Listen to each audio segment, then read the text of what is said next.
नमस्कार दोस्तों, स्वागत है आपका एक और खूबसूरत ब्लॉग में। आज हम जा रहे हैं एक बहुत ही शांत और आध्यात्मिक स्थान गगनगिरी महाराज आश्रम जो खोपोली के पास स्थित है। चलिए शुरू करते हैं एक सच्चा सफर। हम मुंबई से सुबह सुबह निकले हैं और लगभग 2-2.5 घंटे की दूरी पर है खोपोली। अगर आप ट्रेन से आ रहे हो तो खोपोली स्टेशन उतरकर ऑटो या टैक्सी से आसानी से आश्रम पहुंच सकते हैं।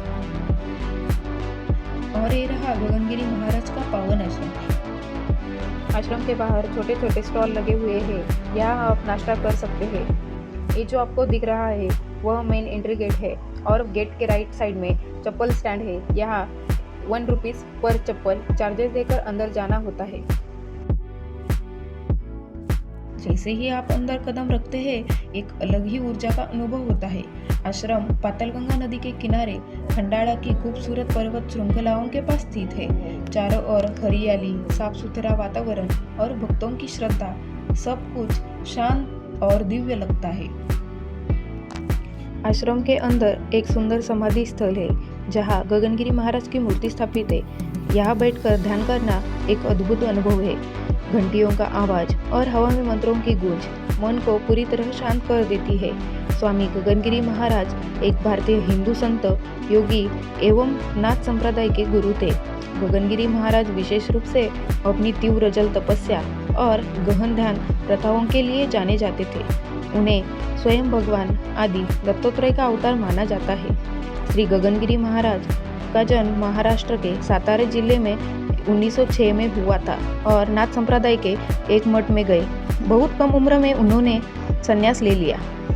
पर नदियों के किनारे सोना, नदी के पानी की ध्वनि सुनना, चट्टान पर सोना, निरंतर ध्यान करना, पानी के नीचे बिल्कुल स्थिर रहना, मन को पूरी तरह शांत से रखना, सभी भौतिक इच्छाओं को नियंत्रण में रखना और केवल स्वच्छ, पवित्र, स्वास्थ्यवर्धक, शुद्ध और स्वीकार्य भोजन करना, यह सब सिद्ध योगी का जीवन है।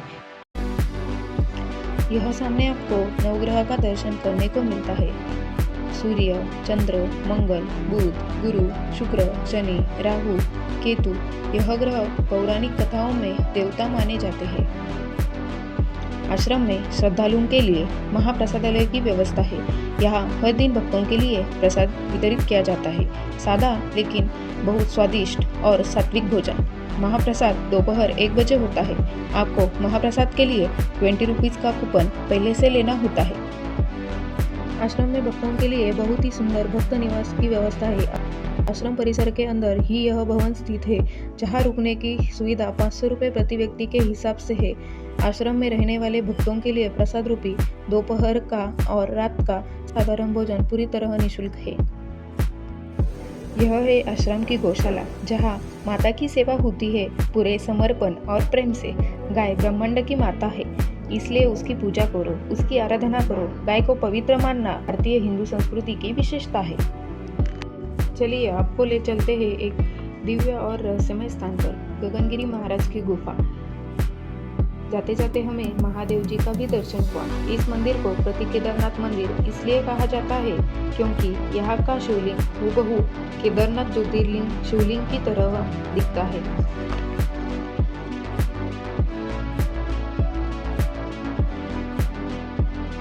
आश्रम से थोड़ी दूर पैदल चलकर आपको गुफा तक पहुंचना होता है। रास्ता हल्का सा ट्रेकिंग जैसा होता है। चारों तरफ हरियाली, पक्षियों की आवाज और एक गहरी शांति। यह रास्ता मन को शांत कर देता है। बारिश के मौसम में ये जगह और भी खूबसूरत हो जाती है।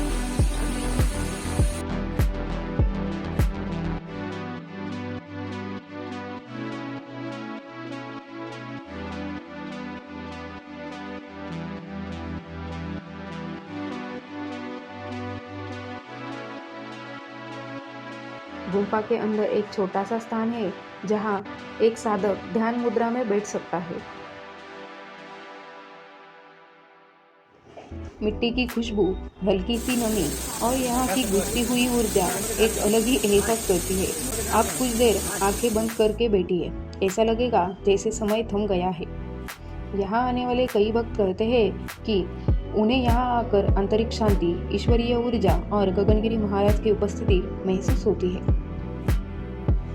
तो दोस्तों, ये था हमारा गगनगिरी महाराज का शांति से भरा हुआ ब्लॉग। अगर आपको यह जगह पसंद आई तो एक बार यहाँ दर्शन के लिए आए। वीडियो अच्छा लगा तो लाइक करें, शेयर करें और हमारे भिंगरी प्रतीक्षा चैनल को सब्सक्राइब करना ना भूलें। अगले ब्लॉग में फिर मिलेंगे, तब तक के लिए नमस्कार।